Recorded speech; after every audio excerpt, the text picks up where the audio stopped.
All right, Connor. All right. Thanks so much for coming back.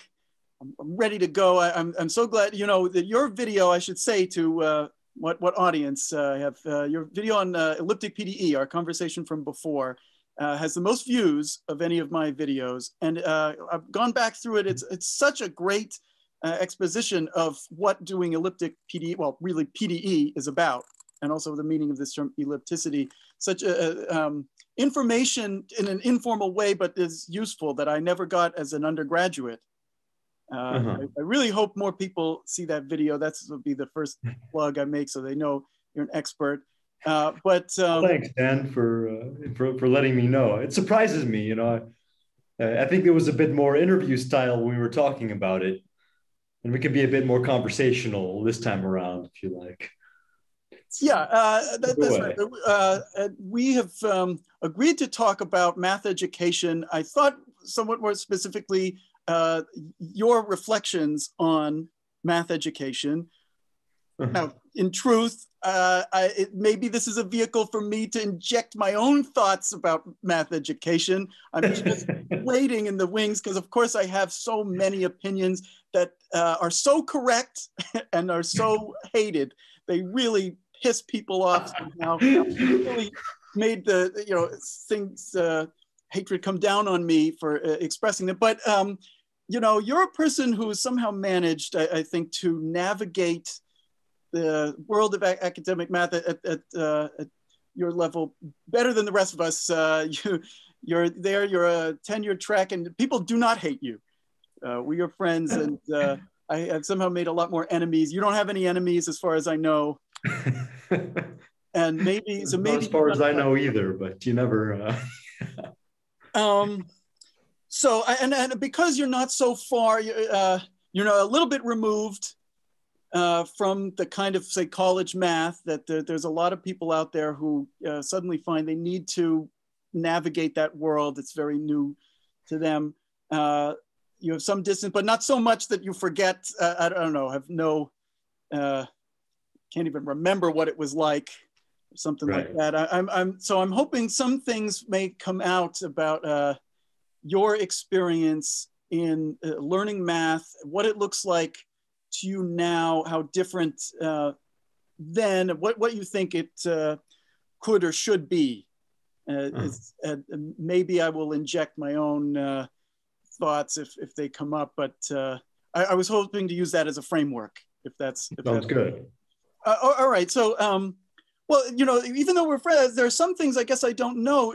Were you always into math? I mean, let's just spend a little bit of time pre-college then. Okay. So yeah, I mean, I think I wanted to be a scientist from a pretty young age. I think when I was probably 8 or 9 years old, Yeah. I remember being very inspired. So I wasn't reading science books to begin with, but I found more biography books on people like Einstein or Leonardo da Vinci. But a particular kind of science, or just attracted by these, big names who did? I think it was more at the beginning. It was more these were role models for me. I learned about da Vinci and his inventions and sketches, so on, and this was just very inspiring. So I think this is like reflecting. This probably was my entrance before I really understood any science at the time. But I knew I enjoyed mathematics in school and so on. But I didn't think about a job at that age. It was more just right. I can tell you, I went to the Museum of Science in Boston and just saw the names of who were the great geniuses of science. And just immediately from the time, who the hell knows whether I was 5 or 6 years old, just said, okay, the next spot, that should be me. Before I had any sense that what the hell that even means to do anything. Of course, I want to learn things, but I wonder, I just say this, that it's easy to, admire, like, oh, this is the greatest person, because when you're a child, but if you think, well, all the things I'd have to do to be like that are way in the future. you know, well, did you do any, I now realize, wait a minute, here I was admiring all these people, but the whole time I was a kid, I never even looked at the sky. Like it never occurred to me, for example, to like go out and chart like where is a couple of stars, you know, and then at an interval of a few hours, like to see for myself, do the stars move or something? Oh, You know, I see. so I feel very stupid now that I loved the idea of being smart and learning things, and yet I didn't really do, and no one ever, you know, told me, I don't know, to do the things that make an actual scientist. Oh, I see. As opposed to perhaps a mathematician. You know, I could do math all day. I think I really took it to heart. You know, for example, I'm trying to, well, I can think of two examples. You know, it was, I think I learned about Gauss at some point, and there's this classic story about how Gauss's teacher asked him, well, the class to sum all the numbers from 1 to 100 or something like this. And he figured out how to do an this. Example of this came up in my, this just came up in my conversation with Jeff. Oh, yeah? Yeah. Nice. Yeah, I love this story. You know, there's this never simple method of summing consecutive numbers. You hear it told various ways, by pairing or by viewing the sum of consecutive numbers as basically filling half of a square. You draw them out geometrically. I remember when I learned about this, I was really inspired. And at some point it occurred to me, so what happened? I think you hear about this 12 Days of Christmas song, for example. And, you know, the first, you know, first day. Is there a more tedious song? I don't know. It's like. That's exactly right. It's the arithmetic series of songs. That's right. But this one had like an additional layer of complication to it. Because it says, you know, on the first day of Christmas, my true love gave to me. Partridge in a pear tree is the first day. Partridge in a pear tree, right. On the second day, it was an arithmetic sum. A partridge, you know, 2 turtle doves and a partridge in a pear tree. How so many you got to learn words, how to sum squares. Yeah. Huh? If you want to figure out the final number. Because, you know, on the nth day, you get to n squared, on the order of n squared gifts. Oh, you're taking it. I thought he's just repeating. I thought he, I didn't realize how you were conceiving of that song. I always viewed that as a recapitulation of the gifts that they had got, and not actually they're giving the same gift plus more gifts on that second day. That is another interpretation. That was my childish interpretation at the time. Was he's getting basically the first gift he's getting 12 times or whatever. I see. You know what? Maybe my confusion is because as a Jew, I don't know when these 12 days of Christmas start. Does it start or end with the, I've never heard of this.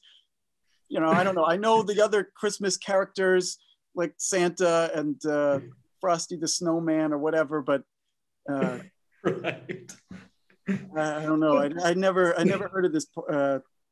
I don't know what a partridge is, and I've never seen a partridge. Right. No, I had to look up. Well, I didn't have internet. Well, I didn't use a computer back then, so of course I had to ask my parents about all this stuff.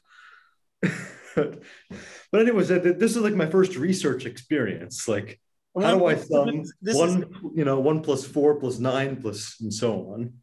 Very good. What year? How old were you? This again was inspired by me learning about Gauss, probably at age, I don't know, 11, 12, something like this. All right. So it's like, you know, it's not out of range.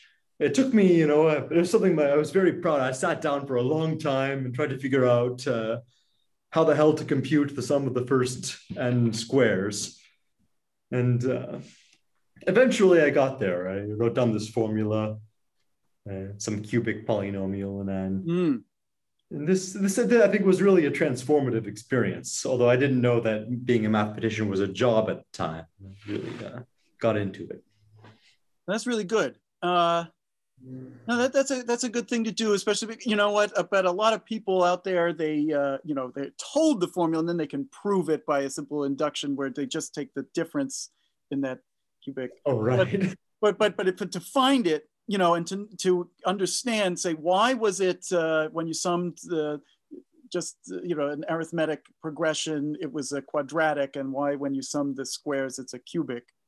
Right. So yeah, this was also, why when you learn about Gauss's inspiring, you learn this geometric interpretation as half the square. Mm-hmm. You can see sums of squares as filling up part of a cube. And in fact, you realize after drawing a number of pictures, it looks like it's filling up roughly 1/6 of the cube. I see. Yes. And that's how I started. And actually, I didn't, in the end, it was sort of a guessing game, I remember at the beginning. I didn't know whatever. I could have, looking back on it, let's say, and now there's much faster ways. But in the end, I just sort of played with coefficients until I got something that worked for the first 5 or 6. And then after that, I had to form the right formula and I could. But this is, I guess it's impressive because you did it on your own. I wonder, was there anything that, was there anything that the teacher said that was good, that stands out to you from pre-college days? The teachers, pre-college day. Yeah, it's a bit of a harder one. I think, from the in-school mathematics that I did, I think most of my enjoyment of it came from the fact that it was sort of a clear-cut thing. Like there's a right answer, you get to it, that's it. And I could do my homework fast. And I was doing well in these classes. Yeah, that's right. I had that experience. It was easy to dash it off, although at some point I became frustrated. I didn't want to bother doing that anymore, and they let me do my own more difficult problems or something. But oh, that's nice. Yeah. Oh, I think in my case, a lot of it was my in-class mathematics was my enjoyment was that I could do well in the class and get the homework done fast, and also I was doing a sort of a peer tutoring whatever program where I would help out my friends or peers. I see. So you're definitely a standout in math already. It's a high school, middle school. I think so. Yeah. It depends on what one means by standout, but just. Well, I guess there's the question: were you the best in math at your school? And also there's the question, was it your best or favorite subject? At the risk of my former high school classmates watching this video, I think I was the best in my class. Okay, yeah. It's to be expected of the people who then go on to actually do math professionally. I think that's a very likely to be the case for someone, unless you went to a very special kind of school. But it was your particular focus also, is what you're saying, more than the sciences. I actually, at the time that I entered college, I didn't really think that I would be a mathematician. I really liked physics, which is not so far away. But yeah, at the time I finished high school, I was still into the idea of becoming a scientist, and I thought I would do physics going in college. Did you have AP physics in high school? Yeah, fortunately, our high school had a number of AP courses, and physics was one of them that I took. Yeah, I think I just in my own high school, we had fantastic science faculty. I think that the math teachers, they knew the math they were teaching, and it's not like they were bad teachers or anything, but we somehow managed to have pretty amazing people who maybe their academic careers were derailed, but I was very lucky to learn from our science faculty. And I remember my AP physics class. We had to design all our own experiments, and we really covered, man, oh man, and not just the training of actually doing science, but all covered a first year college course in a serious place of like classical mechanics and E&M. That's impressive. Really, I came to understand, just seeing my fellow students at college, that I had a particularly good high school course in physics. That also inspired me. So you're, I forget at this point, but did your, I mean, my feeling was that AP Physics actually didn't require calculus. There was I think there were two versions. There was like a B and a C, whatever. There was one that wasn't supposed to require calculus. I see. But that's it's an interesting issue because, of course, at some point when you're doing that second semester, you're talking about the theory of electricity and magnetism. You really need multivariable calculus. It's hard to do without. It's really impossible. I don't know how you were going to do it, and multivariable calculus was in large part developed right alongside that subject, right. And it makes it very difficult to do in. In fact, much of elliptic PDE, Green's functions, and so on were developed along that too. Yeah. Right. So that makes it very difficult. I mean, I was very lucky. I guess by that point, I'd already had my mathematical awakening, and I had taken calculus my junior year and was trying to learn a lot of math on my own. But that physics class at my senior year of high school also suddenly made me want to do both math and physics. Right. I'm actually, you know what? We did such a great thing. There was a project we had to do in that class where we took an Excel spreadsheet. We had to look at the potential of where there was some charge. So we had to solve the Laplace equation with some boundary conditions numerically by iterating over and over the discretized version of that equation and produce graphs just from an Excel spreadsheet, what it looks like holding this side of a square at potential 1 and all the other ones are 0. What does that function look like? Oh, that's super nice. Yeah, it's sort of amazing. That was one of the things. It's sort of amazing to me looking back at a few things that were way ahead of what we were otherwise doing. I see. How in the world did we do that is sort of what I'm thinking now. Right. That's really remarkable. Because my impression was actually on the other side. So mathematics, I also sort of finished the high school curriculum early on. And what impressed me with the physics teacher was how how she designed interesting physics problems that somehow it was like a crutch not to use calculus to do it. I was sort of aware at the time that using calculus to perform some of these problems would make life so much easier, but she somehow found a way around it. I don't have a specific example at the top of my head. I get, yeah, maybe using geometry in some clever way. Yeah. Oftentimes this was the trick. I mean, a la Archimedes, let's say. The beginnings of calculus. I'm seeing that. So for example, an example that's coming up in one of my future videos of my tricky parts of calculus. Mercator also did this very similar thing. People had to figure out where would you end up if you had sailed a ship at some constant compass heading, which is a very hard problem if you don't have calculus. You're on a curved surface. And, that was something, this is before calculus, before they even knew what the logarithm was. And yet he solved it by taking a cylinder around a sphere and projecting from the center. And so he knew, in this way, all the meridians will be straight lines. So, this line has to project onto here. So that's the kind of thing I'm imagining. That's very clever. He didn't know calculus. That's right. Made a map anyway. That's a wonderful point. In fact, I love that you bring this example. This is exactly one of my favorite theorems of Archimedes.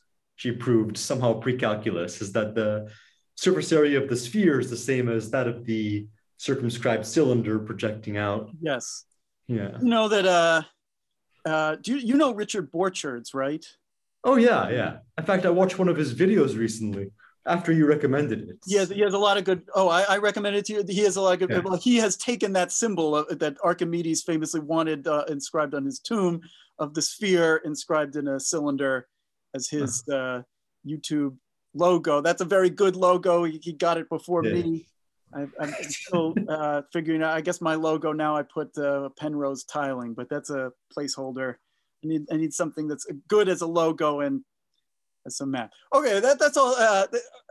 Let's get. So when you go to college, you went to Stanford, right? That's right. I did not even apply. As much as I liked my tour of that campus, they wanted you to have 4 years of a foreign language, and I was, at the end of my junior year, I was done with Spanish. I didn't want to think about other I like my language. It's my attitude. Right. I didn't even try to go there. It seemed like a nice place, though. What? So you come in. You still had not decided that you were a mathematician. But you learned math and physics or other sciences too? Were you still? Right. I think my primary interest was physics entering college. So like at the beginning, I designed my course schedule around the idea of majoring in physics. I see. And math, but would only be meant to serve physics, or that you just take as much math? Were you planning on majoring in both? So, I mean, I like that you bring this point up. At the beginning, when you're at the college level, at the beginning, one would think that math courses required for physics or for math majors are roughly the same. And for the most part, that's true. But at Stanford, the math courses for the first year for, say, physicists and for mathematicians were actually divided into two different categories. Really? The one that was for physicists and also for other disciplines, engineering and a few others, were more computational. So it was like a sequence, linear algebra and differential and integral calculus and several variables. But it was split into two parallel sequences. And one of them, this honors sequence, was designed for mathematicians specifically. And it was more based on proofreading. The other one, which I took because I wanted to do physics, was more based on calculation and intuition. This is actually, that's really interesting that they actually did separate it. There had, of course, these were courses in the math department, but were specifically designed. What was it, just for the science, or was it oriented towards engineering, or it was for all the sciences and engineering? It was, all sciences and engineering combined. And I think this is very interesting because computation is really important, even when you do math. And there's, of course, I think that there's a lot of stuff that people think that, oh, this is the honors course. It's the best thing because it's the most abstract and most general, and they are leading themselves on a path right off a cliff. It's probably very good that you took those courses for. I'm 100% with you. If I were to go back and do it again, I would do it the same way. I see. No question in my mind. All right, very good. This is key, good information for people out there, I think. But of course, I think it depends on I'm sure that these other courses were very good and so on. But I really think that it was extremely formative to learn just geometric intuition and learn how to do calculations without worrying too much about rigorous underpinnings at the very beginning. So you took courses. So when you first got to college, what were you taking? Multivariable calculus, or as you said, I think officially linear algebra was linear algebra first. Right, in this sequence. So you took a course. Probably you learned to solve linear systems, and you learn about the determinant and eigenvalues and eigenvectors, but you don't prove the Jordan canonical form or something, or right. I mean, there were some proofs involved in this class, but not super intense. I mean, you had to understand and be able to prove what a subspace is. It was important to be able to justify one's calculation of determinants using its properties and so on. But in the end, it was mostly computation based. Well, I guess that's not too different from. Unless if an so-called honors linear algebra course is much different from that, then it's probably a bad course. I I can't speak to it, but I thought this was the ideal entry-level course. I see. And then you took multivariable calculus and ODE and that's exactly right. So now that I think about it, multivariable calculus was indeed the second course in this sequence, both integral and differential. In one semester. It makes sense. Yeah, in one quarter actually. They were on quarters. That's a hard thing to do. It was fast moving for sure. At Columbia, we've split it up into 2 semesters, and I actually think that's probably the best way to do it, given how much is in that. I don't know how you can do it anymore. Yeah. Something about it made a lot of logical sense to me, because when you're doing this, whatever, multivariable, what is calculus, but it's an approximation locally by linear maps. Yeah. When I compute surface areas locally, it's like taking determinants. You have to learn how to do that initially, and integrating determinants, which it made a lot of sense at that point to do this stuff, but it was fast moving for sure. Mm-hmm. And then the third in this sequence was ODEs. That's right. But at some point you must have committed to doing some more serious math that probably a lot of physics majors don't take, like algebra and analysis. Right.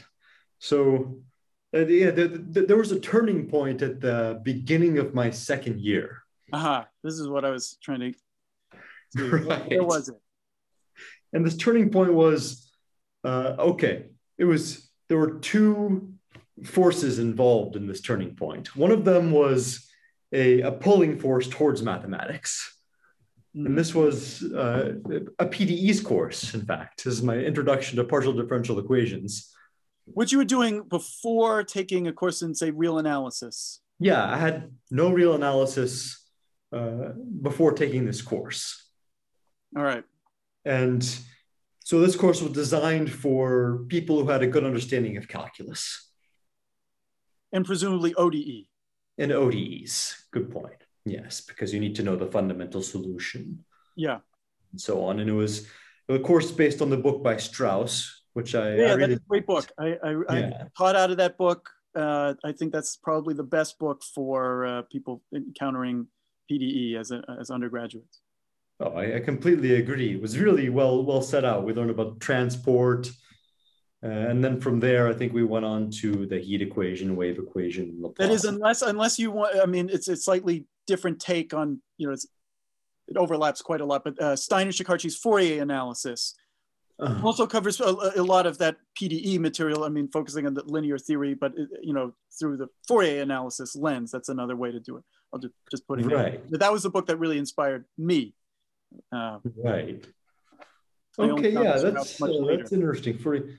Well, yeah, we should talk more about this soon. Yeah, this was also an introduction to Fourier analysis for me. There is some of that, yeah, in Strauss's book. That's right. It's not treated at a very in-depth level, but it was used to solve, I don't know, some PDEs, for example, on the square, if you want to. Right. And there's not a lot of, there aren't the same theorems in that book as there are in Stein and Shakarchi. And Stein and Shakarchi was clearly written as part of this special sequence for Princeton undergraduate math majors by Elias Stein. And there's a lot of attention given to the training of someone to do math and how to think about doing analysis as a mathematician, which was very, hit me in just the right place, given where I was at the end of high school, having gone to this PROMYS program. And that's why I loved that book by Stein and Shakarchi. Actually, I'm curious. So, were you motivated when learning this Stein and Shakarchi? I mean, were you, how to say, motivated by mathematics or by an desire to understand a physical phenomenon? No, I guess I had not. At that time, I guess I'll have to talk about this whole thing in more depth at a different time. But I went to this fantastic program when I was 16. It's called the PROMYS program in mathematics for young scientists. And of course, I clearly liked math enough to want to do their application, which was full of great math problems. So, I just found that so much more interesting than anything I was doing in school. And I was, I never even thought, do I really want to go to a math camp? That's for nerds or something. But you know what? I love these problems so much. I guess, but that's where I belong. But I went there, and of course, I this whole awakening to that there's a world of math out there that I didn't know from just doing the math in my school. And my parents are not scientists. They're educated people, but they're not. They don't do math. I had no sense of what is a mathematician, what do they do? I was just good at it in school, and I learned this world of number theory, and that was my mathematical boot camp. That's amazing. PROMYS. I'm not even describing it. I'd love to go into more detail about it, but I'm really focused on you and not me. But after PROMYS, I said, this is how this is for me. First of all, it made me say, I've got to do this. It's made me think, this is how I should have been learning math all along. Like, what have I been doing my whole life? I've just been sitting in class like a buffoon, thinking I'm so good because I can do the homework in this class. And now it's time for me. And I was also exposed to people who had knew a lot more than I did, and I mean, loved the subject as much as I did. But I think they had, some of them might have been more talented, but they also were certainly exposed to things that I had not been exposed to. Because some of them went to very special high schools, and I said, I need to learn as much as I can. I wanted to learn about all the things I'd heard about from just talking to people and learning the lore of math at 16. So at some point I picked up, I heard about it. I picked up that book, Fourier Analysis by Stein and Shakarchi. I think actually when I went to visit Stanford the following year from the Stanford bookstore, actually, but I just worked on it on my own. And by then I was done. I had taken all the math that there was in my high school. And so I used a study period to do the problems in that book. That's really impressive. I was just thinking, well, it's not... I mean, my suspicion, at least, I mean, for something like Fourier analysis, is that you must have had some grasp of real analysis at that point. I had a Dover book on real analysis, so I had read about this construction of the real numbers. You really don't need, I mean, they make it in that not so much. That's true. I mean, so I learned what, say, uniform convergence. I should say, yeah, exactly. One needs to be comfortable with concepts like uniform convergence. Right, but in the context of the examples that actually guided the formation of that theory. That's why I thought that Fourier analysis, I just ate that book up. It made complete sense. I learned, like there's actually an equation that governs a vibrating string, and you can actually start to write out what is this solution, and you can sum the reciprocals of the squares. And with the Fourier series, I did as much as I could in that book, and then some of the there are the exercises and the problems, and the problems are hard. And actually, so when I got to college, I had done that. There was a postdoc, I didn't know what a postdoc was. He's the professor teaching the Fourier analysis class. I wasn't taking the class, but I'd done most of his homework. And I came in to see him, and then we just had lots of great conversation. He made me do some of those problems again. Some of them are hard. There was one problem in like Tauberian theory, but that's I loved that stuff. That was like another thing that got me into a different piece of math from number theory, which is what I did at PROMYS. I see. Number theory. There are applications to number theory of Fourier analysis as well. Yeah, it's incredibly pervasive in mathematics. That's true. Right. Yeah. It's interesting that I guess somehow I did lots of linear stuff as an undergraduate, and then as a graduate student, I left. I just dropped out. I joined the nonlinear world. And yeah, I think my attraction was the nonlinear stuff from the beginning. The maximum principle was something I distinctly remember as being this was something that was not emphasized. I mean, I certainly learned it probably in a complex analysis class. And I knew all the like spherical means and all that stuff from the Fourier analysis book, but not it was not emphasized in the same way towards the development of that theory. Right. Yeah. Well, when learning about the heat equation, that somehow in the interior you're not going to get a spike of heat. Right. And learning various proofs of this by just comparing with parabola, for example, that touches. I did not come across that book of Strauss when I was an undergrad. Right. If I had, maybe my path might have been a little bit different with emphasis on a different aspect of the theory. But we've got, so actually, no, we were trying to talk about your turning point. Pulled Oh, yeah. That's what we were, not talking about. So this was one of the things, this pull a little bit, like, I knew I liked physics, but this fact that one could write down equations, then analyze them to capture physical phenomena, like, for example, the maximum principle. And even from these equations, derive things that maybe not be so, that might not be so obvious. Actually, even something that I didn't think was necessarily completely obvious initially was something like you can't, pick some configuration of charges, let's say positive charges, that traps another positive charge in a stable manner. So you have like a single positive charge that's free to move and you fix all the others. This is a maximum principle argument. There are no, local minima or maxima of an electric potential. Oh, right. Okay, yeah. Yeah, and I thought this was just fantastic. Yeah. So yeah, this was a big draw. And the other thing, I don't like to talk bad about like a physics class because there's only so much time. But I think that as the physics classes got more advanced, it became more necessary to sweep mathematics under the rug. Yes. And this actually comes back to this harmonic analysis you were talking about. For example, using Fourier series to write down the solutions to the Laplace equation or something like this in an E&M class or something like that. I mean, it really bothered me, I would say, like this assumption that one could write any solution to this, like any potential in terms of these oscillations, these waves. It seemed too good to be true when I at first heard about it. And I needed to go take math course or read Stein and Shakarchi is what I should have done to go and really satisfy my need to understand deeply why this was the case. See, but that is the hallmark. That I think that's a fairly common experience of people who end up in math, that they're just their natural inclination. See, by that time, if you're the kind of person who needs a proof, yeah, you already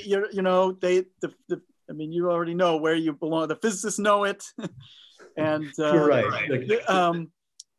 I had gone through courses that didn't require proofs. They were sort of elementary enough that the proofs were something that I sort of could convince myself of or do for a while, but then it became, But did you have that same feeling, by the way? I mean, why didn't you have that feeling when you took calculus? Yeah, this is a good question. I think it was like the feeling was there, but in calculus, I was also in high school and you have to take like a bunch of other classes that you have to do your homework for, and That's right. You're interested in talking to Betty, down the hall. Lots of other things going on. I'm still interested in talking. Yeah, it's true. It's true. It's much more pressing. Pressing things, but you're in college, and there's you only take 4 or 5 courses a semester, and you got time. Yeah, it's fewer courses. You have more time to specialize. I see. I mean, of course, I had a very similar experience where I got to college. I wasn't aware that there was like a culture difference between math and physics. I had come in with this sense that everything, of course you should prove the things that you assert. They learned that at PROMYS, and I did want to learn about the physical world. And there was this moment where the physics teacher in a course called Special Relativity and Waves was introducing Fourier series, which I happen to know about a little bit already. And, I guess I could sit and watch it. I knew there were like aspects of the presentation that I was not so happy with already because of the kinds of things that I had learned by then to try to pay attention to. But I waited. I didn't want to be this like professor, but I waited until he said something that I knew to be actually incorrect. Because to them, you know, he stated like as a theorem that the Fourier series of any continuous function converges. I see. To that function. And you need to put some conditions on them. That's right. I knew that was not true, and I tried in my very best to bring it up in a polite way, and it still went horribly wrong. It still went horribly. He was very annoyed with me, I think. I had to show him the result in the book. He thought I was referring to, by the way, the Gibbs phenomenon, but that's for discontinuous functions where it gets to the average. Yeah, and I said no, but you can have even a continuous function might not have pointwise convergence for, you know, and he's like, oh, I've been practicing this for so many decades, and that has never come up, and it did come up, I believe, in the talk by Chaim Brezis when we were in graduate. He came up with some physics reason why that was important, but whatever. That actually wasn't the big deal. The big deal for me was later on, though, when in quantum mechanics or you know, what little introduction I had to quantum field theory, then I really started to lose them. Like I didn't trust what they were saying, the methods in physics. And I didn't have because I'd learned other techniques or a way of looking at the thing, like the natural questions that I'd learned to ask.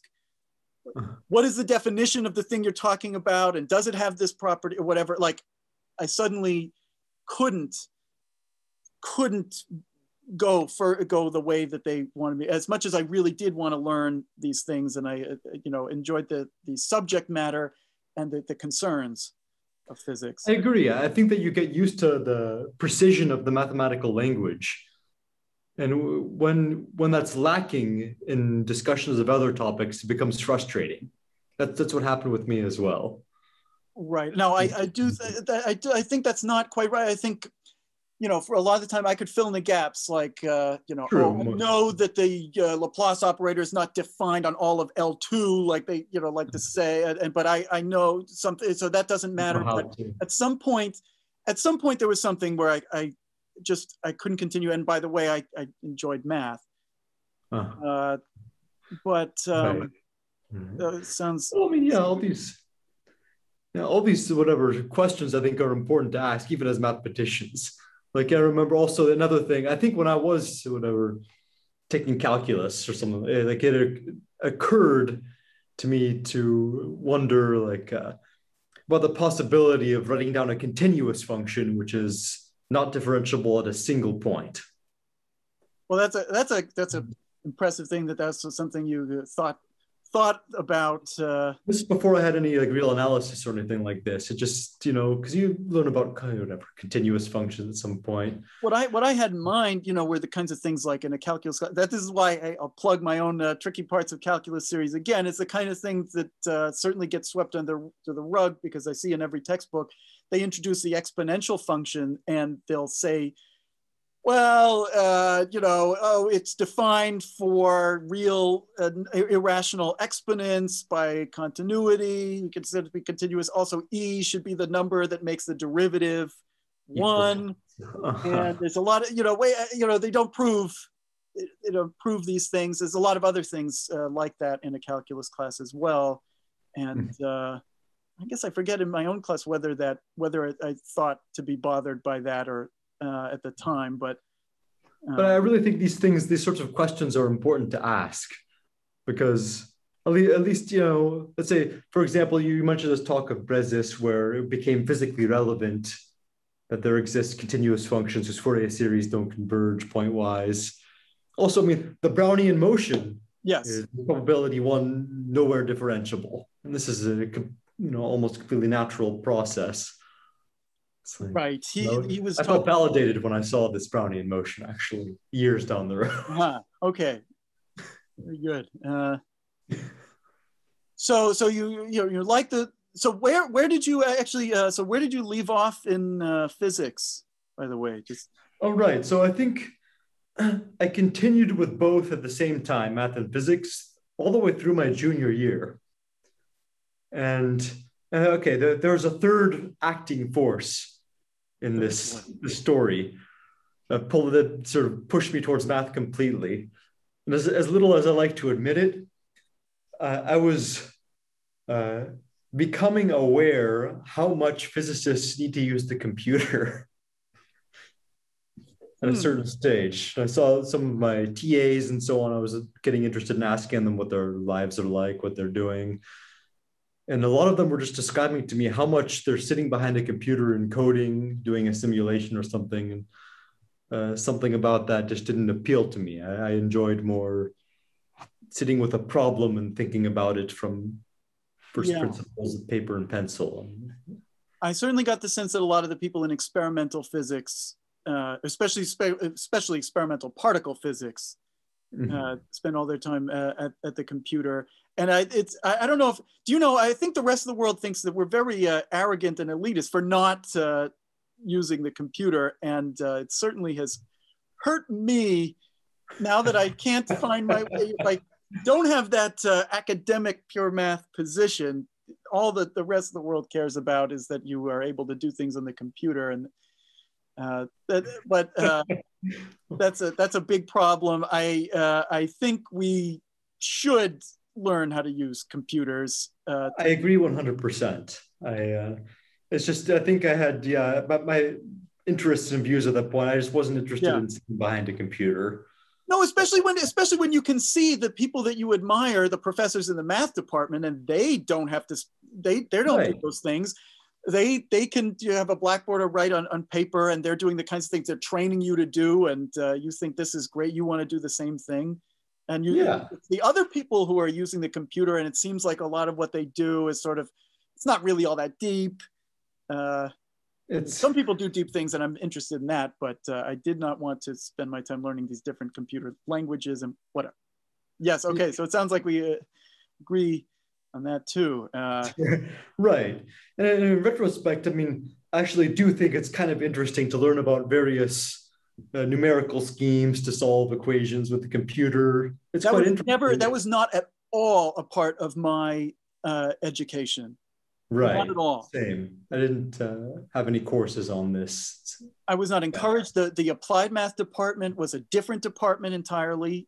It was not part of the math department at Johns Hopkins where I did my undergrad. It was like there was a different world. There was something as far as I knew, no one thought about or encouraged anyone to do. It was like a separate world, and that I also think is wrong.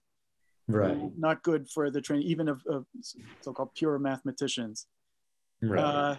I see. So all these forces led you to math, where by then you would already, liked a certain kind of math and asked for proof. What about so you must have, in order to get a math major, you must have done some other kinds of math as well, like algebra. Right. Yeah. So this is a good point. So by that time, I think I was, by the end of my third year, invested in math. I knew this was the direction. By the end of the third year, you better be. Yeah, that's right, because you got to apply for graduate schools the following fall. Right. So I had decided at that point that math was the way I was going to go. I see.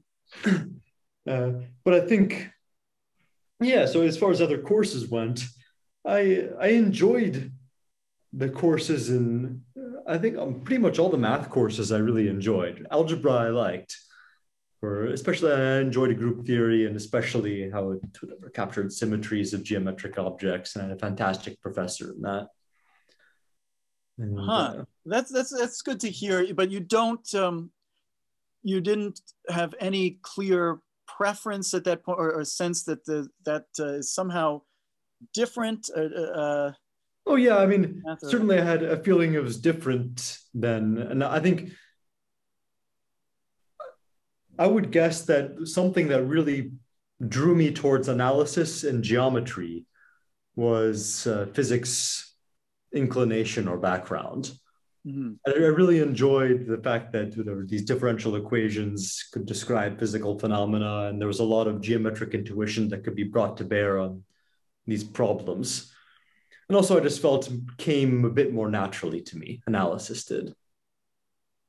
There's always a picture that felt more, So which, method there. beyond that, so which courses did you take as an undergrad? I guess other than those standard algebra and analysis courses, usually undergraduate math majors have a lot of flexibility. That's right. So, okay, so apart from the standard algebra and analysis sequences, I had an undergraduate differential geometry course, which was totally fantastic. The guy who taught this, yeah, it was just about basically learning how to compute curvatures of curves and surfaces in 3 dimensions. And a component of this course which was fantastic was that the guy who taught it had developed software that could help you visualize various parameterizations. That's very good. That is very good. I was actually going to say that, I think in the future when people do study this, not only will they, solve these problems of navigation and whatnot, but also they will program and study some discrete differential geometry, make graphics or something that you can use it for, and that will make it much more real. Yeah, it really did. This guy, his name was Tom Banchoff. Oh, I know. I know that guy. Actually, I met him. He was at Brown when I. That's right. He was visiting, I think, just for that quarter. So it was just a timing thing that he happened to be visiting and teaching this class at that time.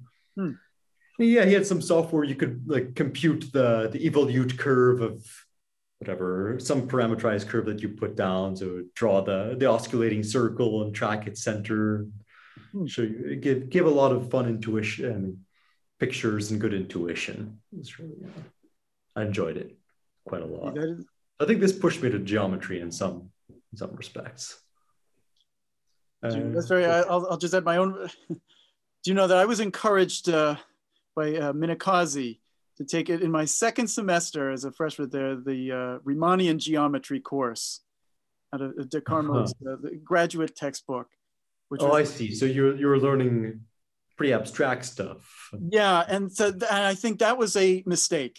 I think that was. I mean, I didn't know it better. Of course, I'll learn the thing, and I learned at the time. I did the homework, and yet it didn't. I don't think that it ever saw. I never went from that to a research project, so I wasn't using it afterwards, and I never developed the practice with the examples of surfaces in 3 dimensions, only what was there in the homework. And so I learned all these things about tensors and indices or whatever the hell you're supposed to do, and embedded and immersed surfaces and some of those theorems of global geometry, which are impressive, but that was, I think, a mistake in my education, that I was that I did that and thought so highly of myself that I'm taking this graduate course. I should have done it practicing through examples, computational way.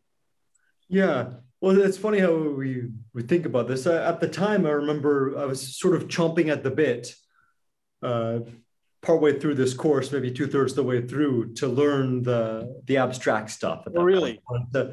And I enjoyed all the concrete hands-on things, but I think I felt ready at that point. But I mean, that's good, especially if you feel you need it. Like, oh, I want to do this, but the manifolds I want to study are, in higher dimension, or I want to study this particular problem. What's different about 4-dimensional geometry? I was really becoming curious.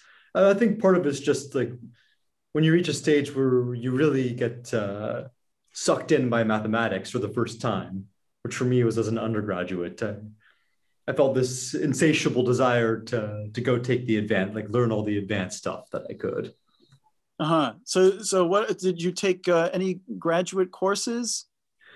So in the end, I took graduate courses, the graduate real analysis sequence. It was also really fantastic. It was measure theory and functional analysis.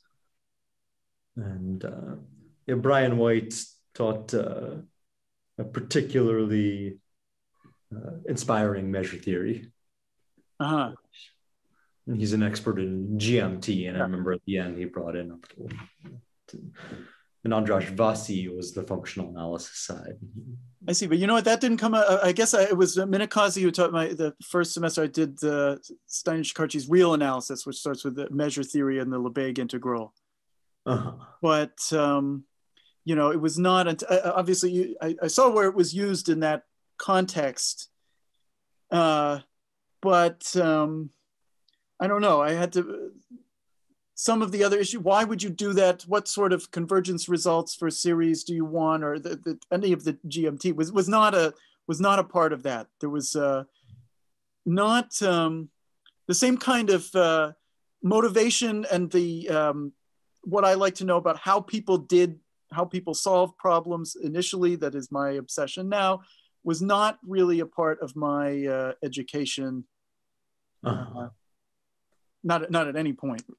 Really. Yeah, I go back and forth on this. Now that reminds me that there are just two directions I want to take the conversation. One of them is, okay, maybe I'll just continue a little bit the direction we were talking.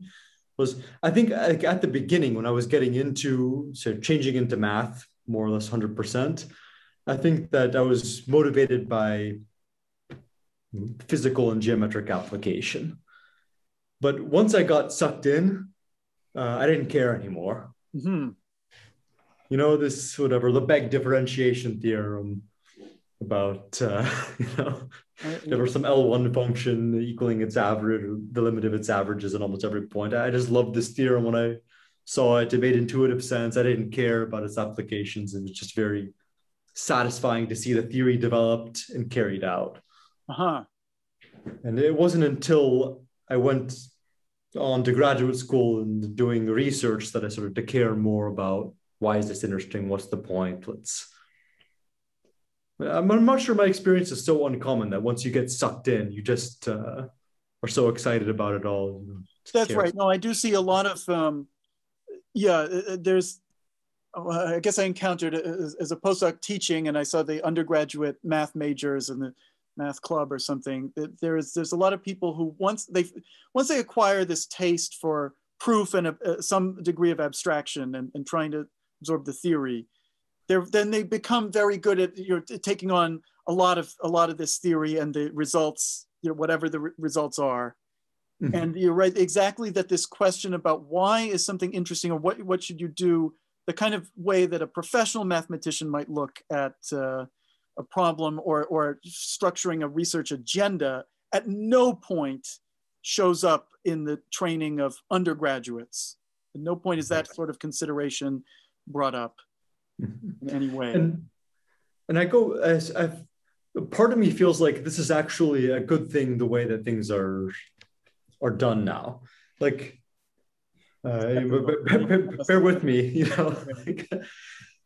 I really think that it's important to learn how to do something, to be able to push out a little bit what's the point, and learn how to do things, learn the theory, learn how to manipulate things, how to prove things. In order to reach this, so Terry Tao actually has a great post on this on his webpage. He says there's a post related to reaching the post-rigorous stage or something that I remember seeing. All right, I gotta look. I mean, he says he says a lot of things I think are really good, and sometimes I don't agree with him though. Reaching the post-rigorous stage. Yeah, it's on his advice page, and part of me really agrees with this, that to become a research level mathematician, it requires a certain stage where you just spent doing rigorous mathematics, and this is what you need to learn how to do. You need to learn how to go do the basics, how to do proofs, basically, before you can emerge from that and then think about a problem a little bit more broadly, not worried about the nuts and bolts so much. Mm-hmm. And just be confident that when the time comes, you can sit down and write down all the details. I have gone back and forth on this a number. By the way, did you ever take a course, like a lot of undergraduates take on, how to prove things, like a so-called a proofs course? Oh, no, I think there existed such a course, but I think it, did you? No, it wasn't required. And I think I jumped in and taken a proof-based analysis or algebra course. And after that was whatever. I mean, yeah, I happen to, just along these lines, I think that people, on some level, they know that you have to prove what you assert. And they can recognize what is a bad argument, and the reason that they will give you a bad argument, they actually know they're trying to get away with it. It's because there was homework and they had to turn it in, and they just thought they could get away with it. I don't know. I think that people understand those kinds of things, and yet I don't know. I go back and forth on this because, of course, I remember people coming into the math help room or something, and if they say, I need to prove that such and such is a subspace. And if I say, okay, so what is a subspace? And if they don't know the definition, there's the problem. They're going to have a lot of trouble proving that this thing is a subspace.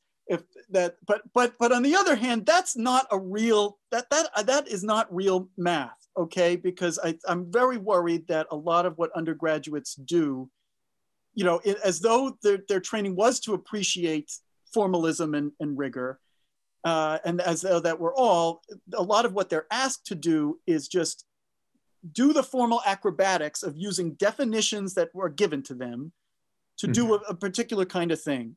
And they never, and that should actually be seen as a very easy task. That is not it should be very easy, because those definitions were created not by them, but by people who already figured something out that was non-trivial. And it was at the end that they realized that was the key distinction.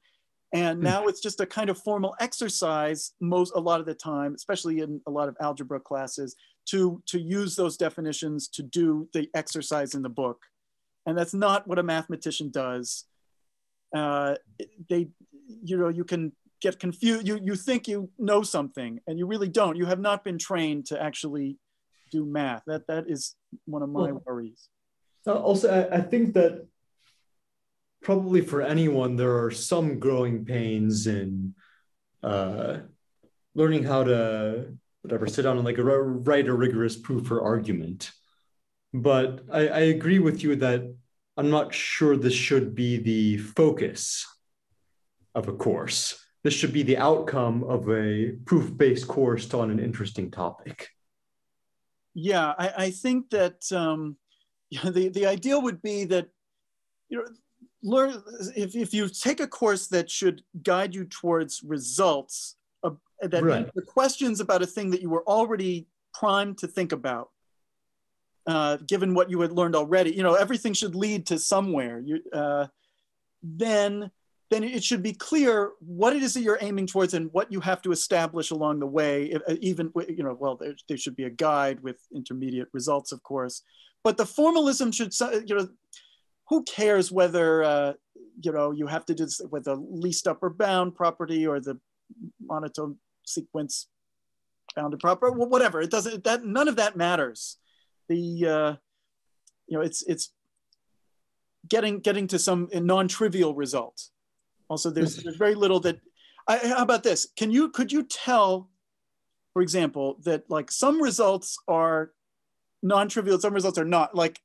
There's some undergraduates who will think that they've learned a whole lot because they've learned, what are these, isomorphism theorems of groups or something.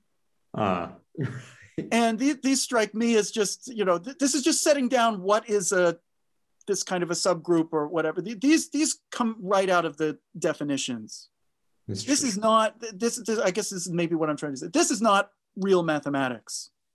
The stuff that is like that, this is formal. You have not, show me a result, show me that you can classify groups of a certain size, or show me that classification something. Yeah, I agree.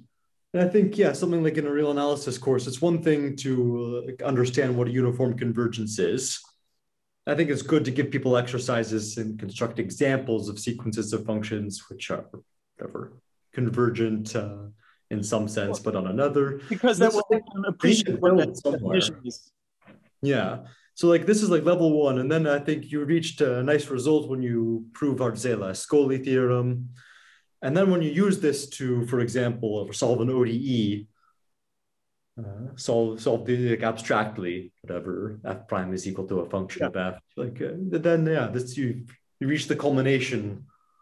So, but actually, did you see, was that part of your education? Did that, I'm wondering now, because where do students see that theorem this local existence and uniqueness for first order equations, because there are probably a lot of undergraduate math majors who never see that, because they take ODE before they take real analysis. There's a lot of bad real analysis courses that don't even culminate in Arzela Ascoli. There's a lot of people who don't do PDE. Yeah, I think I saw this in undergraduate real analysis. Okay, good. I had a great real analysis course that was just focused on one variable real analysis, let's say. And as part of this course, it came up. I vaguely remember, but it wasn't, Sounds like you had a lot of great courses. I think I was lucky to have great courses and great instructors. That's probably another thing that pushed me towards math. It's just the quality of instruction and choice of topics was. Well, then you don't have to name names if you don't. Do you have? Was there anything that was like a bad course? Can you look back and say this was not good for some reason? It could be for a lot of different reasons. Let me think. Maybe so, like a math course that I thought was a bad course. Or yeah. I mean, I can imagine lots of courses in other departments. There were courses I didn't enjoy. To be honest, I can't really think of a math course that I felt was just a bad course. Okay, so nothing was that I took. Yeah, I see. But what about something that you took but you never use anymore, or or you don't think was, or you think was unnecessary? I see. Well, this is something that an interesting point that you're bringing up. I actually don't feel that way. I think mathematics is a subject that's built so vertically. I don't really feel like I've taken a course that I don't feel was useful in some regards. Unlike other subjects, I think it's possible to I don't think it's possible for a research level mathematician to have taken an undergraduate course that's irrelevant to their world in some way. Whereas in other areas, I think it's very possible. In what? Well, I don't know. Maybe if you became an electrical engineer or something like that, and you took an engineering course on something completely unrelated, like mechanical or whatever, fluids or something, maybe you don't use it that much. But in math, I think it's, a lot of the things are really. I see. I guess. Also, I didn't take many how do I say, super specialized courses as an undergraduate. There's the algebra sequence, the analysis sequence, some geometry, and say upper level geometry and analysis as well. I guess so. When you were, came to graduate school, you had not, what subjects had you learned in their development beyond the year 1900? I guess you had this graduate real analysis course that covered the Lebesgue integral, and I don't know what part of functional analysis. Functional analysis, right. We learned a bit of just Schwartz, I guess, that came a little later. So distributions. So that's one thing, but it's not like you didn't come into graduate school with a research agenda or a. Well, thank you for bringing this up. Now we're turning the conversation to that separate point that I really wanted to get into. Okay, I did want to name a couple of courses that, for example, that I took, which were bad, but they were graduate courses. I took a lot of graduate courses when I was an undergrad. It's something I think I possibly should not have done.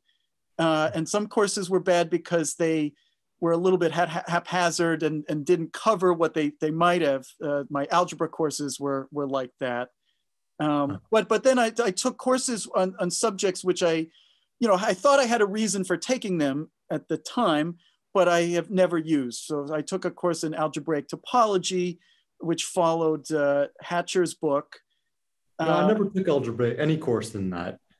You could do that because I have never, I guess I had, I saw a perspective on the subject of topology, Right. which has somehow never been important in my work, even that work which has involved topology ever.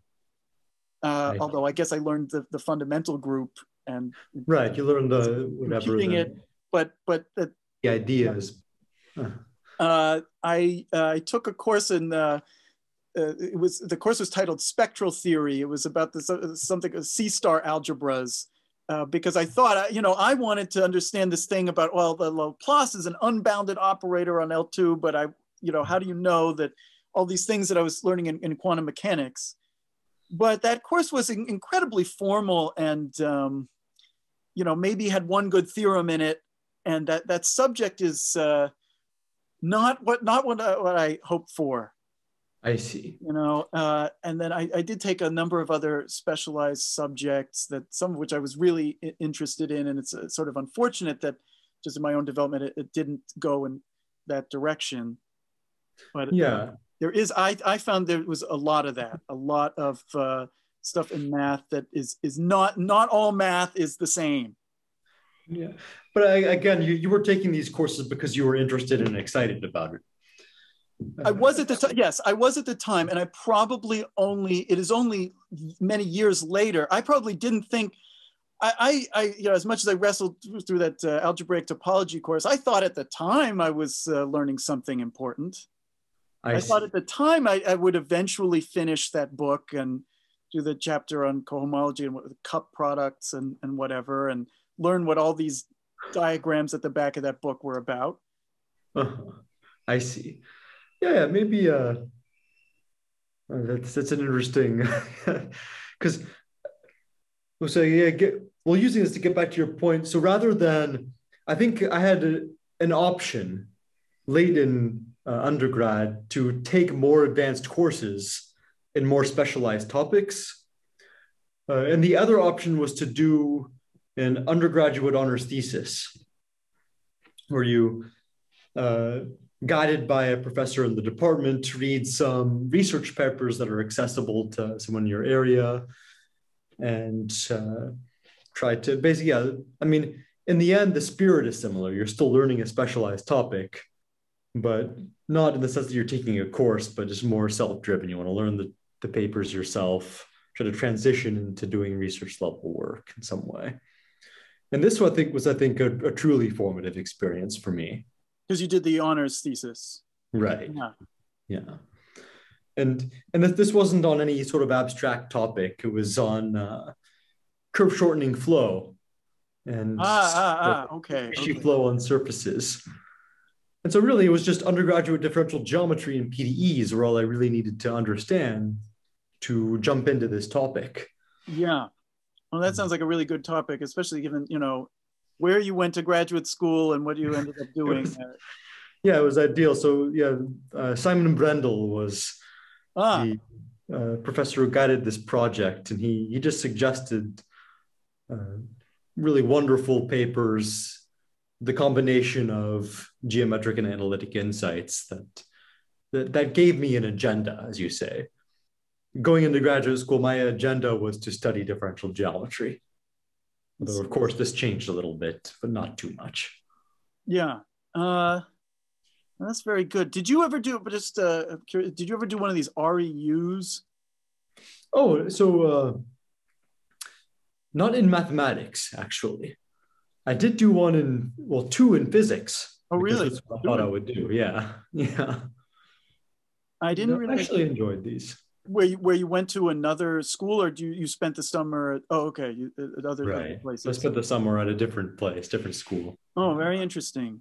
A lot of the people, I guess, at Johns Hopkins, what was wonderful about that physics department is a lot of people who majored in physics, you could work with a lot of people there. They would take on undergraduates in their labs if you wanted to stay for the summer. I didn't do that. I guess I was pretty much, I knew I was more in the math world. I see. In physics.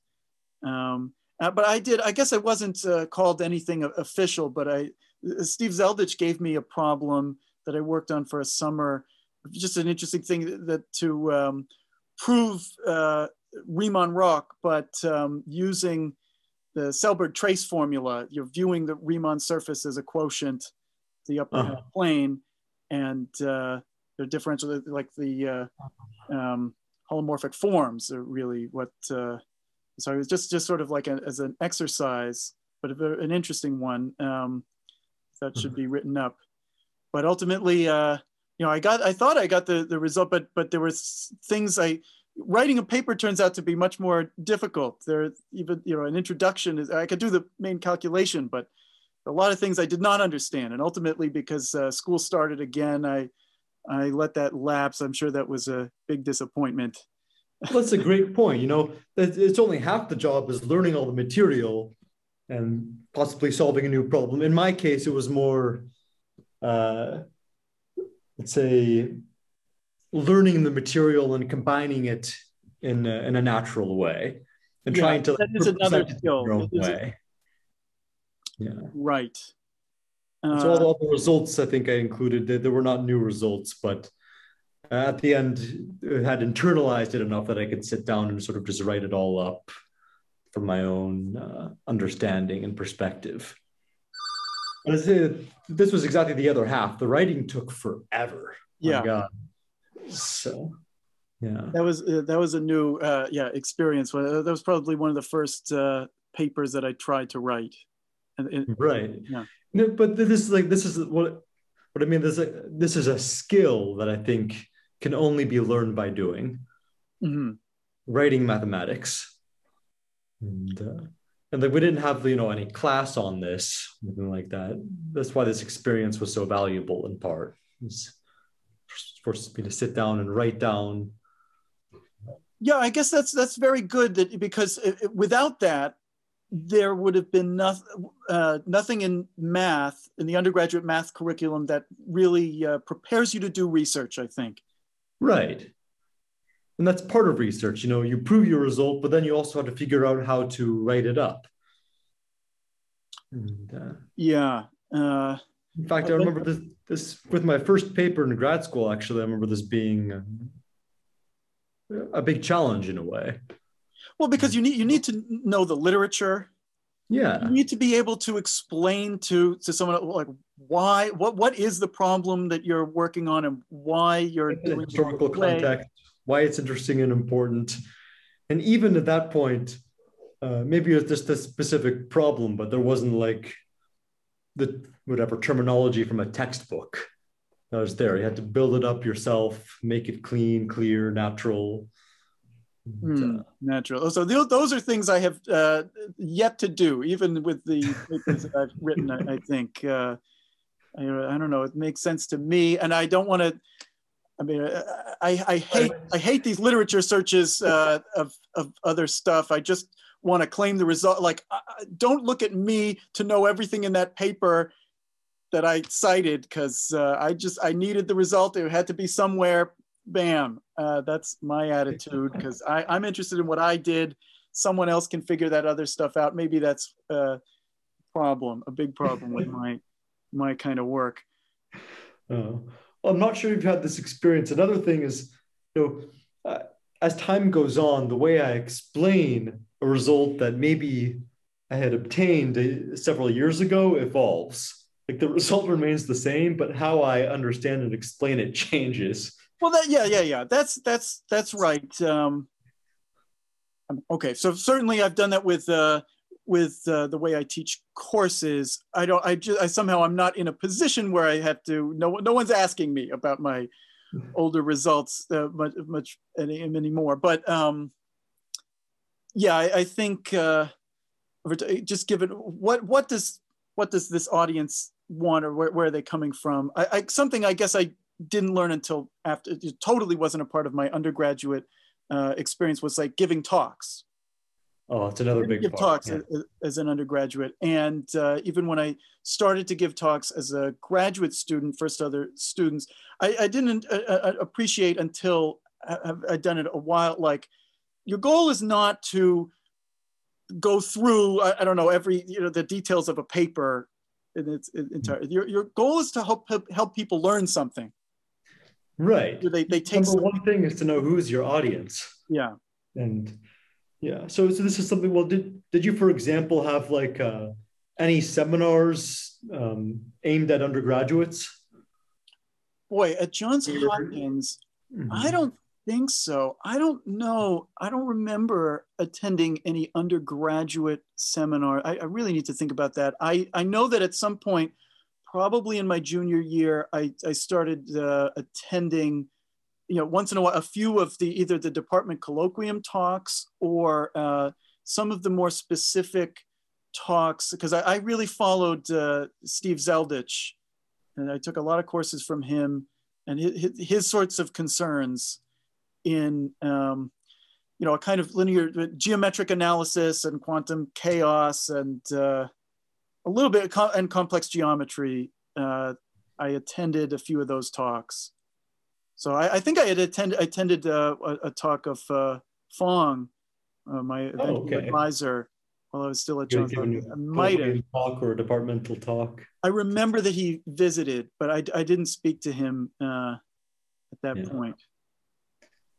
So I think I'm glad we're talking about this. It's making me more deeply appreciate my training at a younger level, and I didn't understand. Because we did have weekly talks by faculty, but aimed at undergraduates. That's something I saw at Cornell. They had a thing like that. They had talks by faculty to the undergraduates, and by the way, that club also had sometimes rotated. They gave talks to each other, which would have been good, very good training. I think. Yeah, exactly. This is something we did as well. Especially if you were doing an undergraduate thesis, probably you want to give an hour-long talk on what you were learning or writing about. Right. So this was good. But I remember, but I think even these talks aimed at undergraduates subconsciously were talk training. Remember, there's just this amazing talk by Mirzakhani on closed orbits and billiards and polygons. And I remember thinking, I guess I attended something like that in the Society of Physics students. They had usually physics professors, sometimes someone from another place or another department, and we had them give talks. So I did that in the physics department, but not in the math department. I don't know why. Gee, I have no idea. I wasn't. I was more, I guess, because I took the graduate courses, and I took very few. Actually, I took very few undergraduate courses somehow. And you came in pretty advanced. You said you. Yeah, but it turned out to be a bad decision. As much as I actually have a lot of criticisms of the undergraduate sequence anyway, now that I've experienced it as a teacher, I still think that the way I did this was not correct. As much as I wanted, I mean, I know why, and I wanted to learn lots of things. And some of the graduate courses I took were excellent. I mean, the fact that I took, a graduate complex analysis course with Steve Zeldich, which was exactly perfect for me. But well, it's connected to all these areas: PDE, harmonic analysis, number theory. I could see being. I took the course in Evans' book in PDE. That's another wonderful introduction. Yeah, but it's not. But you know what? I think that Strauss takes a person who you might have never seen PDE before, and I think it helps you appreciate it in a certain way, and that the results in Evans, like Evans chapter 2 on the wave equations. Yeah, he states more a theorem that will work in all dimensions. And it's so it's more full. There's more results there. But actually, I think that the presentation in Strauss is better. And then for the person who wants it, you could, as a somewhat difficult exercise, derive those results. In Evans's book. I actually like Strauss for that stuff. Well, yeah, they're different books, but also for different audiences. Yeah. And obviously the later stuff in Evans's book, elliptic regularity or whatever, is not, as an undergraduate, I wasn't ready for it, and maybe by the end. Yeah, I think the PDE, learning PDE is from, I think Evans is good in that it teaches you, one of these books that teaches you how to do things. with a Laplace to these fundamental examples, but also like very quickly enters into topics which, without like having the pretension of being like of claiming to be deep, are deep. Like I remember on the heat equation, he talks about backwards uniqueness in Evans. And like in the end, it's just showing like a log concavity of the L2 norm of the solution is the key thing. But this enters into something that's very deep and interesting, this topic of unique continuation. But not at the expense of anything too technical or challenging, or say anything challenging at the technical level. I think Evans has really did a great job of like introducing interesting and deep topics without requiring too much advanced mathematics. I guess I'm trying to remember. In that class, we did do, all this theory of Sobolev spaces and chapters 5 and 6 of. Oh yeah, that's the other thing. Yeah, the theory of Sobolev spaces in Evans is, I think, very well laid out.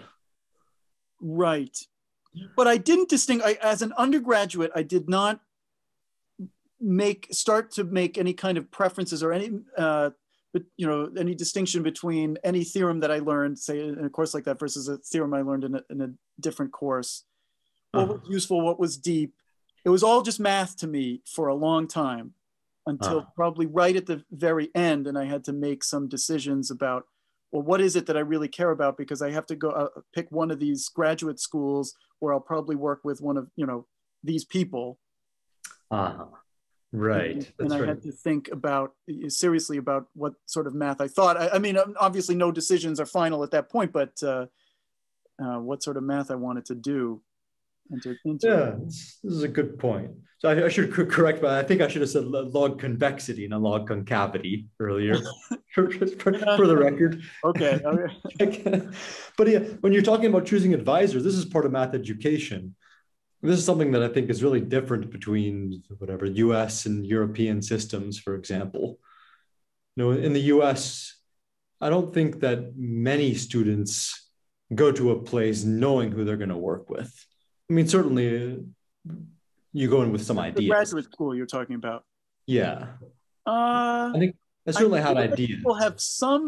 Most people have some idea. I guess I don't know. I guess I haven't done a survey. That's an interesting thing that should be figured out. I know that the idea of Mike going to Columbia was to work with Fong. Yeah, in your case, you had a pretty clear cut picture. That's true. And Mike, I think I wanted to choose a place for graduate school which maximized my options given my mathematical interests. Yeah, I mean, I did have that consider. I knew that it wasn't set in stone. Like I also thought of who I would work with if I went to certain other places. But and I was, if I didn't work with that person, there were other people who had. But most departments represent just certain mathematics. There is no department that covers like all of math. There's no. Yeah, that's true. Anyway, so you do have to select, a direction within some cone or something. Oh yeah, that's true. Otherwise, you end up on a windy, rough path. Let's say. Yeah. To be a person who's trying to do math that is not represented by a person, an advisor, is a very hard road to hoe. I don't know. There's not too many people I know who did that. Right. It's been done by several people I know, but it's a bumpy road, I think. Yeah. But I mean, did you hear about who did you have advising you in your program? As an undergraduate? As an undergraduate. Oh, Simon Brendel. He was my guy.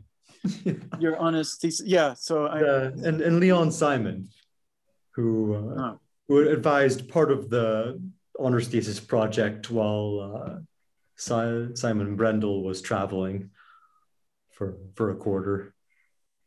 Would you say? I think you really did things well. Now that I see your path, it almost seems like I don't know. Don't take this. I feel like I went on a harder path that, or at least I was all over the place, And it was much less clear to me, even as much as I knew I wanted to do math.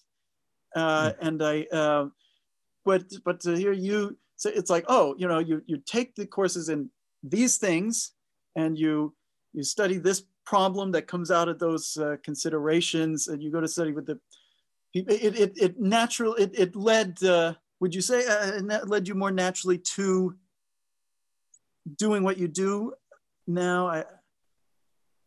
That makes a lot more sense to me, because I have one of my criticisms of the math major, if it's done as I don't know, as I see it a lot of places, is you can finish a math major and not be ready to do anything.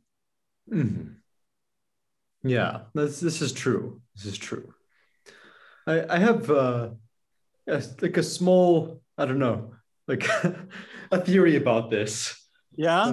Maybe a little more controversial, a psychological theory, which I'd like to make an analogy with athletes. Athletes? Yeah.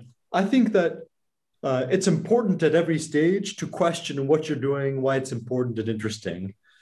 But it's also important to invest in a mindset or a system or a worldview. And I think that the greatest athletes have invested fully in their coach's vision, and they'll still question it and probably be in communication, but they have faith. Like, this is the system, it's going to work. I've invested, like, I fully believe it.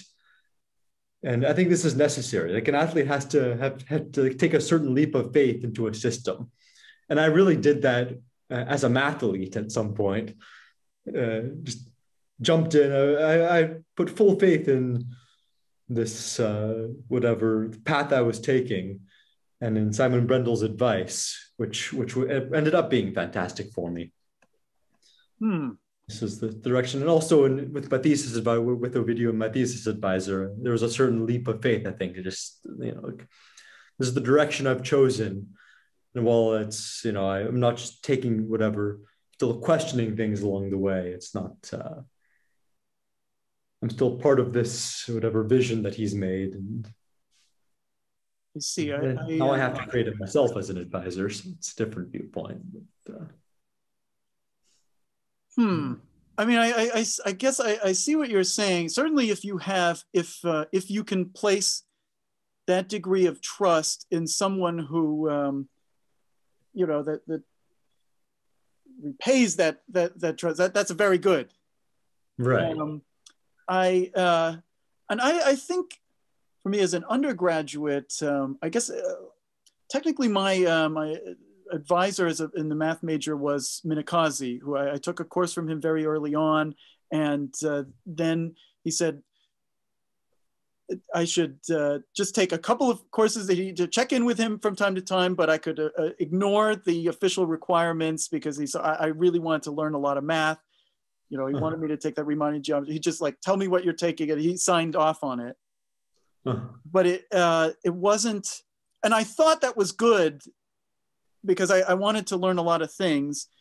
But now, and then I received a lot of guidance from other professors, especially Steve Zeldich. I see. So yeah, maybe one thing, I think that I didn't like push to ask for a lot of perspective. I think at this point, I simply trusted someone who I respected. Yeah. I didn't feel the need to go and talk to a lot of people. Yeah.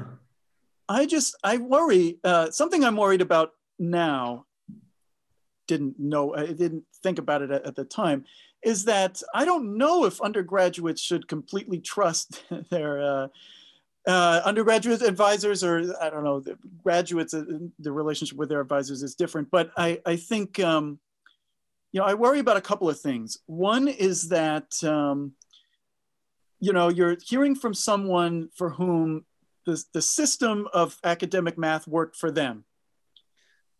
And the job market is different now. And as much as there's no telling that you will be able to follow in the footsteps of the person you're listening to if you do the things that they tell you to do. That is one worry of mine. Well, that's true. I think that there's a difference between being told what to do and trusting the guidance of a respected person while following your own path or whatever that is. It's like always, I wanted to press some direction that I'm interested in, all the while feeling like a sense of whatever, maybe safety. Maybe safety is what I feel like a trusted advisor. Yeah.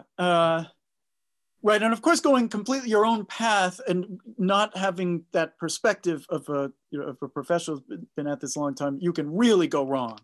Don't get me wrong there. And you do, unfortunately, you're in a position where you are not capable of evaluating the quality of advice, or you don't know what's going to come next. You don't know anything, and so you can't really. You're sort of put in a position where you have to trust, and you can't really if you. That's the hard thing. You have to live your own life and do your own thing, but I think there's just a huge value in putting your trust in a respected person, because at least it made me feel like whatever happens is going to work out. Like I'm doing what I want here, but even if I'm wrong, push me in the right direction.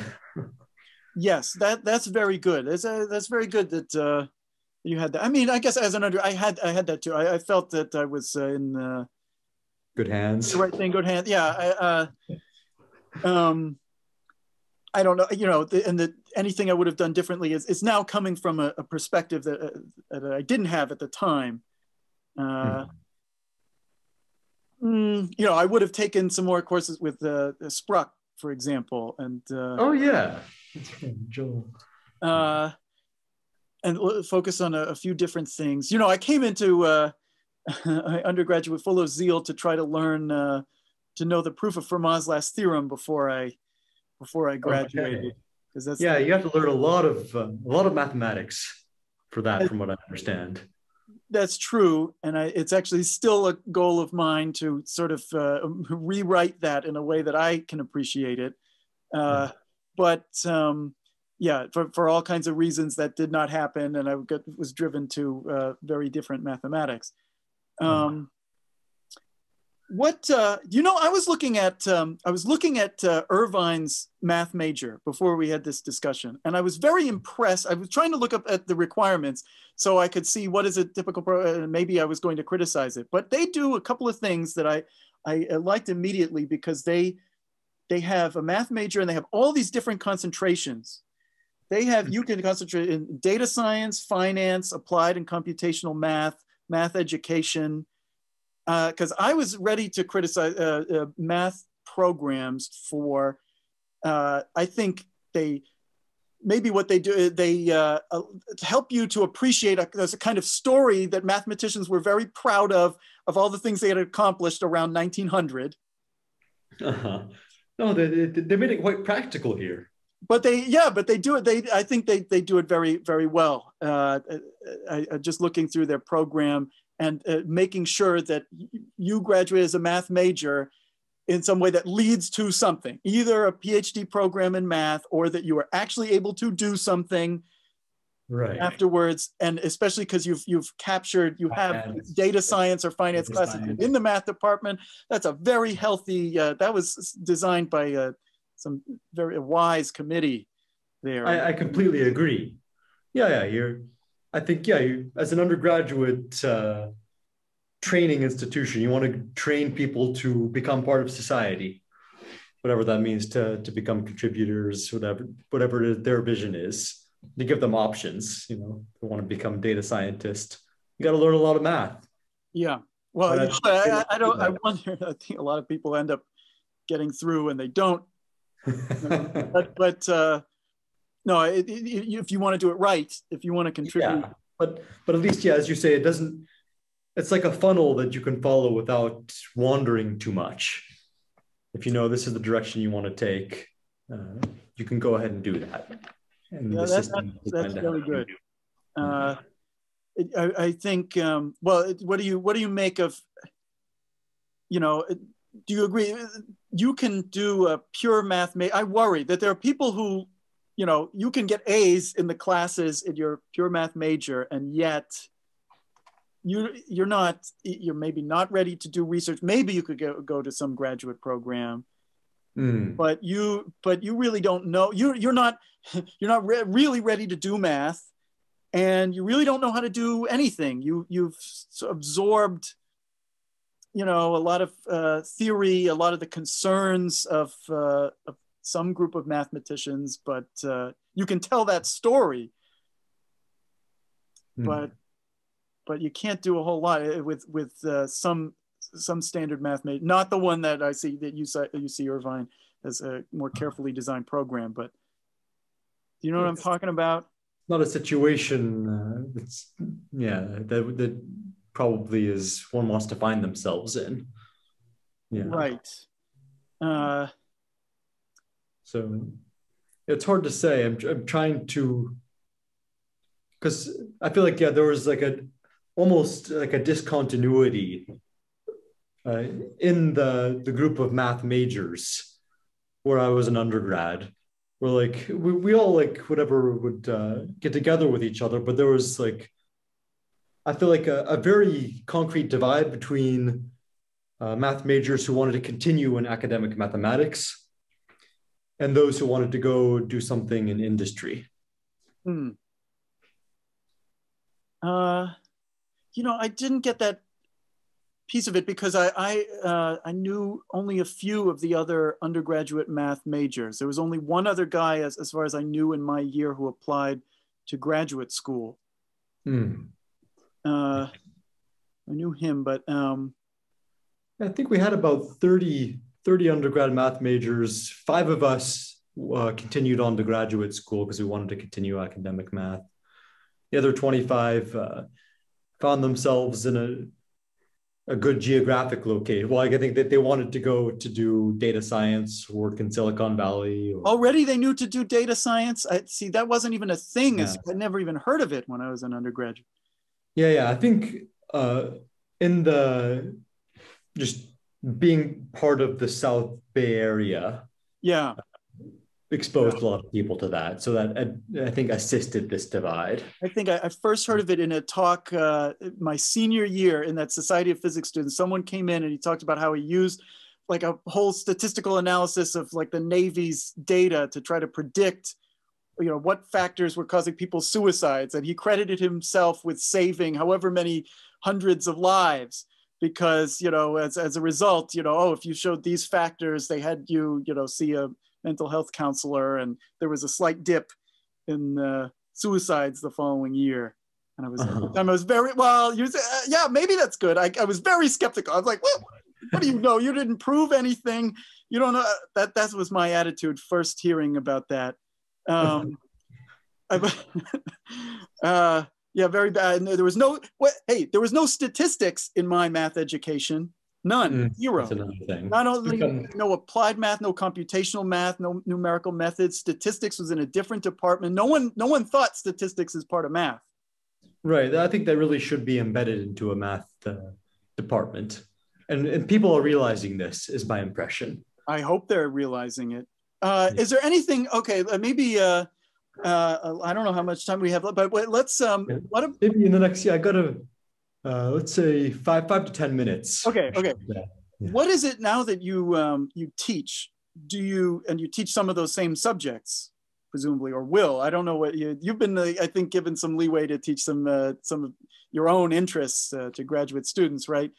That's true. I've been fortunate enough to teach a graduate topics course for 1 quarter each of the past couple of years.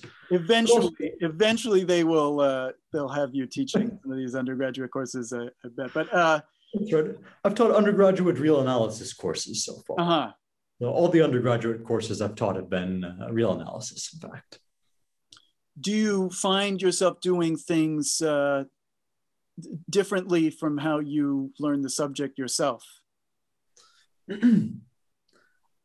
It's an interesting question. I hadn't thought about that. I think we use a textbook that's different from the one that I learned from, which necessarily changes things. And I don't like to mix up the system too much. I'll use the textbook because I think it has all the right material. That being said, I will present it from the perspective I think is the most natural. For example, I won't necessarily follow the same proof of, I don't know, some foundational result as the text does if I think that there's a more intuitive one. Or so. I think that there's almost nothing, even when I liked the course, and I still think that it was done well, there's almost nothing that I learned that I would do the same way today. I see. Even my preferences. Yeah. And what I think students should have. Right. When I'm teaching an undergraduate course, in particular, I think that the needs of the students are important to keep in mind, especially if they're going on to take a course in a new subject area where they're just going to need to know the fundamentals of real analysis. Something like this, then don't take what I'm saying to mean that I'm off in my own universe. That'd be very bad.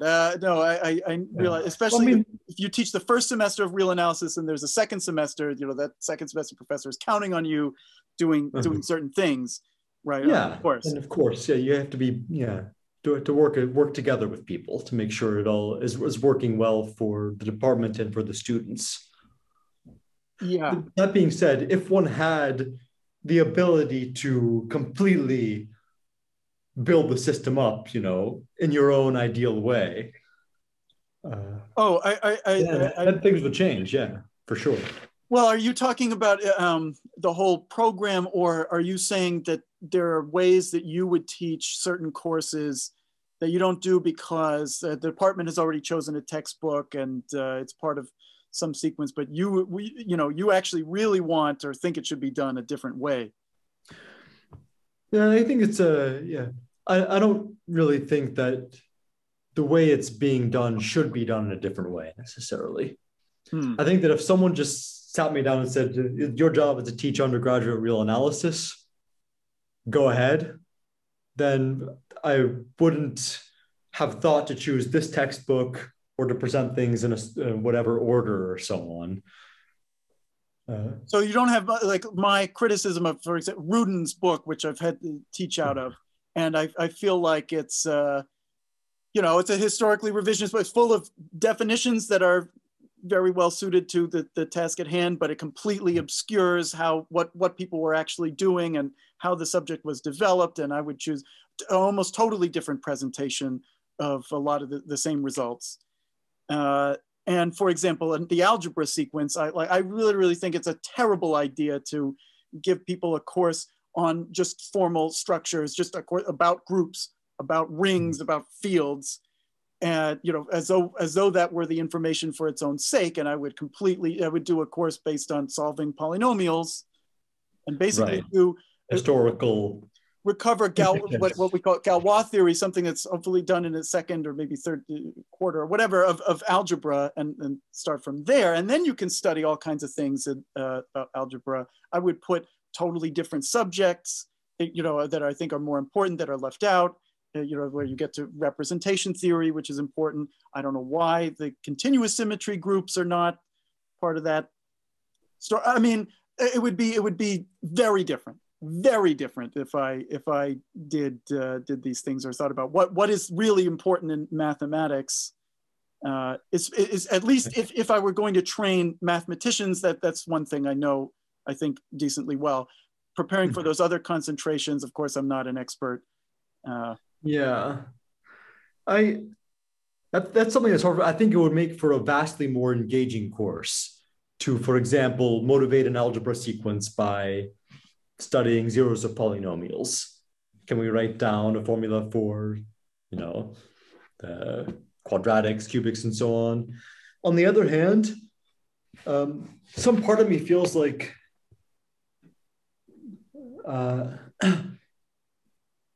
it's very clear that we can teach people mechanical things and facts. Yeah, well, that's how you end up with all these undergraduates. They know the fact that the general fifth degree polynomial can't be solved by radical. But how many of them can prove it or do anything with, what are they doing there? Well, right. No, it takes a whole nother layer of understanding to get it into your blood, to feel these things. Yeah, so I'm interested in presenting both a totally different kind of motivation, and I want a different kind of training, and I want different content. Right. Different content emphasizing skills. I guess what I'm saying is that I think it's important. I think that this would be a great idea, but it's important not to sacrifice too much. Whatever, teaching the students the mechanics of, seeing something and immediately understanding that this is, uniform convergence, for example, because we've used this a number of times, or what am I trying to say? Like, I think there's a trend in society, in whatever teaching these days, to go towards the more, I don't want to say fluffy, but I will say fluffy aspects. Like, this is the idea of something, when in fact, I think that memorizing and solving some basic problems, like, this is important when it comes down. Yes. I don't think, I don't think that what I'm saying goes in that direct. I mean, that sounds like there are a lot of those debates in K through 12 mathematics. At some point you need to, to sit down and you need to take a lot of derivatives, a lot of functions, to compute lots of integrals. There's no way around it, I think. It's just my opinion. No, I agree with that. Nothing I am saying should be construed as going against that. But I think, one thing that I think you were very lucky, somehow you avoided, I don't know, you got into the world of math. You didn't mention one course in category theory, or you didn't mention a single course in algebraic geometry or number theory, or number. Don't make what I'm saying be construed as I don't like number theory, but there's a world within number theory that looks at it in a particular way. You somehow escaped a whole viewpoint that dominates half of mathematics, that leads a lot of people astray. That's I remember in my math undergraduate education, of course, I merged paths with people with a more concrete tastes, and then I eventually sort of crossed paths with those who I think entered undergraduate with much more abstract tastes, and these are the people who wanted to take category theory and so on. I remember being struck. The first thing that happened was we had to do a calculation in some course we were taking together that involved taking maybe the determinant of a 4x4 matrix or something like this. And for me, I had to do much worse things than my physics courses. And I remember hearing them complain about this. So you immediately determined that you had done it the right way, they had done it the wrong way, and you never had to think about it again. Exactly. You were advised by good people who knew that was garbage, and likewise for myself, actually. But in the defense of my more abstract-minded colleagues, I think that when they went to do research mathematics, no matter how abstract their subject, they, I think, eventually came to agree that when it comes down to it, doing research mathematics boils down to examples. Yes. You have to do lots and lots of examples and learn how to do these calculations. I think everyone learns that this is important to do at some point. But they still have spent a lot of time with like a kind of formal acrobatics of the things that they use. I mean, I've seen people, who do, somehow it's a similar content as of the Kähler geometry that I did, and yet it's a totally, here we did it with analysis and the Poincaré lemma, whatever, and they're doing commutative diagrams all day, and I don't know, something's not right. They're pushing what I feel is the hard work to somewhere else. And there's a conservation of difficulty. Yes, I believe in that, and I guess we both avoided it, although I see it. I saw it happening for other people, and I couldn't stop it. I couldn't stop it. That's my that's another worry of mine and about the way people teach math. But I think you came out, you did it the right way. People should learn to have this as a guide, you know, concrete thinking, directed, you know, towards the thing that you are very interested in and want to do, and understanding things concretely as well. Not only is it a concrete subject, but without abstraction and focus and work doing that honors thesis on a particular problem that wraps up, you know, the themes of good math. You don't need to know everything. You don't need all those other subjects. Not everything. That thing. Whatever you do, you know, use in your work, be sure you understand it. Yes. Up your, yeah. But as you say, yeah, I agree. But actually, you know, there's one other thing I want to say that's maybe, it's going to sound like a joke to begin with, but part of my math undergrad education was, you know, there's this undergrad math club, and I was the social chair of the club. The social chair? Yeah. What do you do as the social chair?